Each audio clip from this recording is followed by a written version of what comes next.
20 years ago, the idea would have sounded impossible. Russia and the Taliban were on opposite sides of history.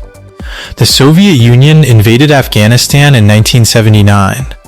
The war lasted nearly a decade, killed hundreds of thousands of people, and left deep scars across Afghan society. The conflict helped shape the environment that eventually gave rise to the Taliban movement itself. Today, however, the picture looks very different. Russia has become the first country to officially recognize the Taliban government in Afghanistan. Moscow and the Taliban have signed a new military technical cooperation agreement. Senior Taliban officials are traveling to Russia, and both sides are speaking openly about expanding ties. The question is simple. Why are two former enemies moving closer together?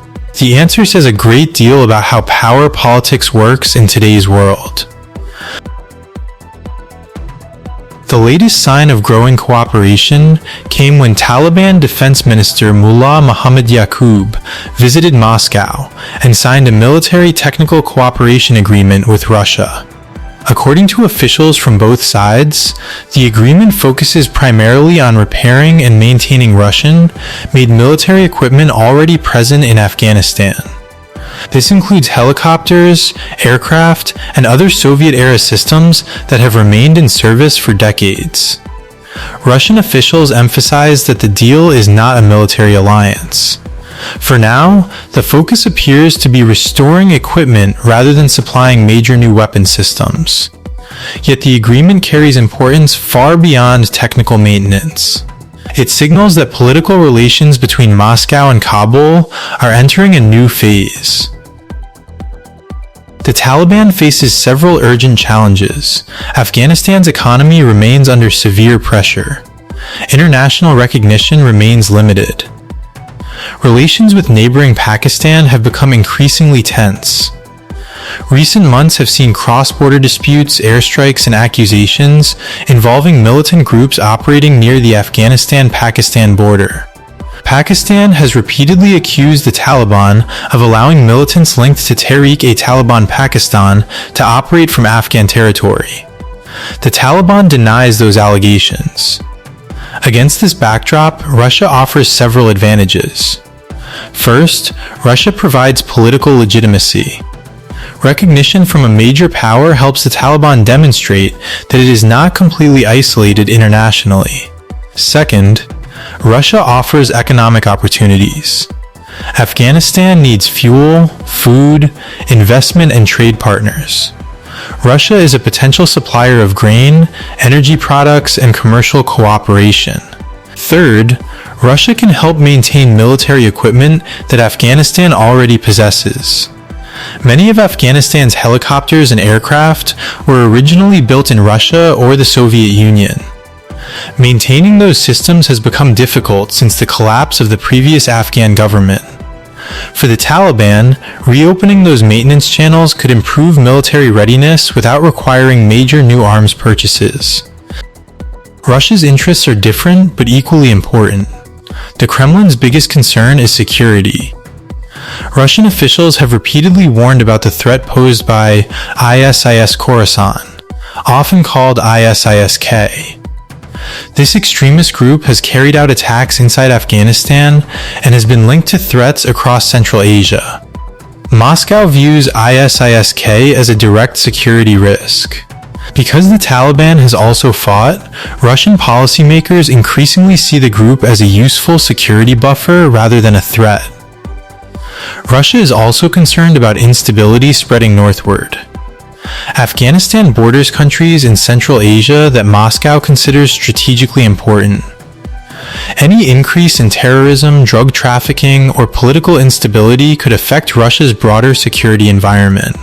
From Moscow's perspective, engaging with the Taliban may be the most practical way to manage those risks.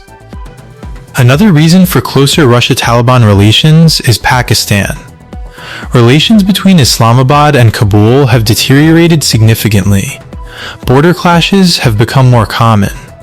Both sides accuse each other of supporting militant groups. Taliban leaders have increasingly used stronger language toward Pakistan, suggesting that Afghanistan needs additional military capabilities to protect its interests. The new agreement with Russia sends a message. Even if the deal is limited to equipment maintenance, it demonstrates that the Taliban is developing relationships beyond Pakistan and seeking alternative security partners. For Kabul, diversification reduces dependence on any single country. The Russia-Taliban relationship is not developing in isolation. It is part of a larger geopolitical transformation taking place across Eurasia. Russia's confrontation with the West over Ukraine has pushed Moscow to strengthen ties with countries that are outside the Western political sphere.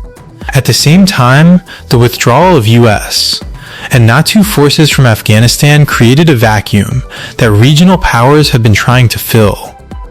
China, Russia, Iran, Pakistan, and several Central Asian states have all adjusted their strategies since the American withdrawal. Russia's growing engagement with the Taliban reflects this new reality. As Western influence declines in Afghanistan, regional powers are competing to shape what comes next. Perhaps the most remarkable aspect of this relationship is how quickly history has been set aside. The Soviet invasion remains one of Afghanistan's defining national traumas. Millions of Afghans were displaced, entire communities were destroyed. The Taliban itself emerged from the political and social chaos that followed those years. Yet today, Taliban officials openly discuss cooperation with Moscow. Why? Because modern geopolitics is often driven less by history and more by immediate interests. The Taliban needs recognition, trade, and military support. Russia needs stability, security cooperation, and influence in Central Asia. Those interests currently overlap.